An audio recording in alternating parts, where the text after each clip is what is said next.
Hello everyone, I'm Yuki from the Solana Foundation's External Level Japan team. Last time I talked about Fire Dancer, making things faster inside the validator. Today is the sequel, making things faster between validators. This is DoubleZero. In one line, a dedicated fiber optic network built for blockchains. It was co-founded by Austin Ferrer, the former head of strategy at the Solana Foundation.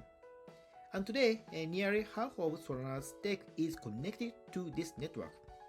As always, I'll walk you through it using this interactive demo site. I'll share the link at the end, so please try it yourself later. Let me start with the question. What does a blockchain actually run on? The answer is the same public internet you and I use. And there is a fundamental mismatch here. The public internet was designed to connect the world cheaply and broadly. It was never built for millisecond level coordination. And now, quiz time. Which is worse for consensus? A. A path that's a bit slow on average, and B. A path that occasionally lacks battery. The answer is B. Solana's consensus is a game of do two-thirds of stake-weighted votes arrive before the deadline. A slightly slow average can be planned around, but unpredictable spikes, jitter, make votes miss the deadline. Let's see it. Now I increase the public internet congestion. And the top lane is the public internet, the bottom is DoubleZero. What's the arrival rhythm strip on the right? We are sending a steady beat, but the public lane's arrival turns lagged, and the red dots are packets lost to congestion. Meanwhile, the DoubleZero lane stays metronome steady. Latency, jitter, and loss all three gang up on you the moment the public internet gets congested. DoubleZero is a private node with reserved bandwidth, so the worst traffic jams simply don't apply. Next, anatomy. So, how does it actually work? Here is a journey from validator in Tokyo to one in Frankfurt. Let me start with the honest part. The validator keeps its existing public IP and opens a GRE tunnel here, tunnel to the nearest DZD, a DoubleZero device, the network hardware in each metro. No client restart needed, and it's a long haul between cities that runs on dedicated fiber. And where does that fiber come from? Carriers and data center have idle capacity sitting around, and DoubleZero lets them contribute it. Each link signs a SLA, a quality contract on bandwidth and latency, enforced by smart contract. Meet it and earn rewards, and miss it and pay penalties. Jump Crypto, Lockaway X, and others have contributed links since the early days. And now, the future chapter.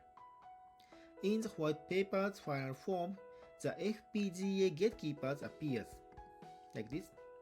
Dedicated hardware that removes spam, deduplicates and verifies signatures right at the network's edge. This is still on the roadmap, but I built a demo so you can feel the idea. Like this. All the packets coming in from outside, the red spam gets stopped by the gatekeepers on the outer ring, and only the clean blue traffic lights the internal link to consensus. Validators outsource the cleanup to the network and focus on their real job. That's the blueprint. And here is a showstopper. Even when a DDoS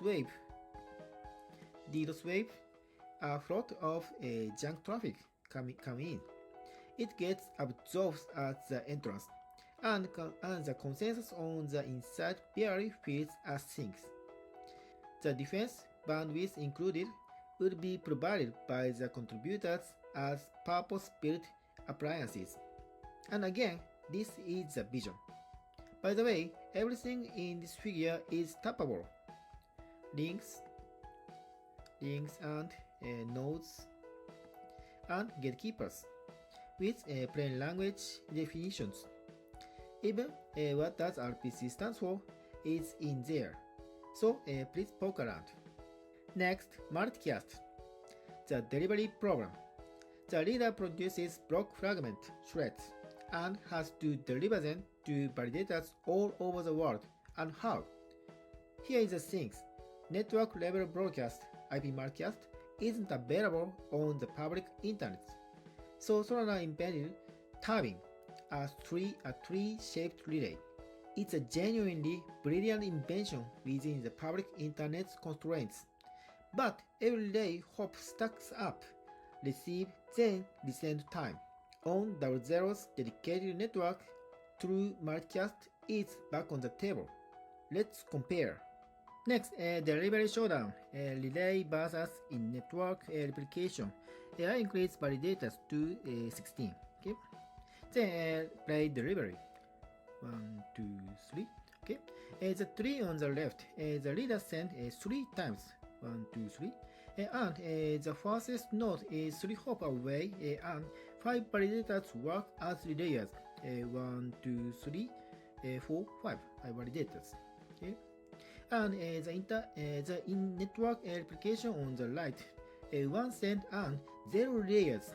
The network itself does the copying. So how much of this is real today? 3 stages. The receiving side has been live since October 2025 mainnet beta, and in 2026 DoubleZero Edge, a thread delivery platform, entered a public beta with 379 validators publishing, and they earn revenue for it. And integration into consensus itself. Per the official docs, the Anza, Firedancer, and Jito teams are experimenting on testnet. That chapter is still being written. One note: in the Alpenglow era, propagation moves from turbine to loader, but loader is still a relay model. Choosing validators retransmit. In-network replication is a different approach, so the complementary relationship doesn't change. Now, what this means for the shape of the network itself, its geography. Validator boards need to reach where the stake concentrates around Frankfurt in Europe, which means the further you are from that center, the more structurally disadvantaged you are. So validators rationally cluster in Europe, which concentrate stake there even further. It's a self-reinforcing loop and the centralization pressure baked into the map. And public internet congestion widens the gap. Congested, like this. By DoubleZero's published figures, the congested time gap is 20 milliseconds in Europe, 80 in the US, and over 100 million seconds in Asia. Now flip that around. The regions that benefit most from the dedicated network are exactly the ones the current map leaves behind. That makes DoubleZero not just a speed upgrade, but a decentralization lever. Let me be honest about one thing. DoubleZero doesn't beat the speed of light. What it removes is the extra handicap from detour and congestion, the penalty beyond distance. And that's still a big deal. And this isn't just a theory.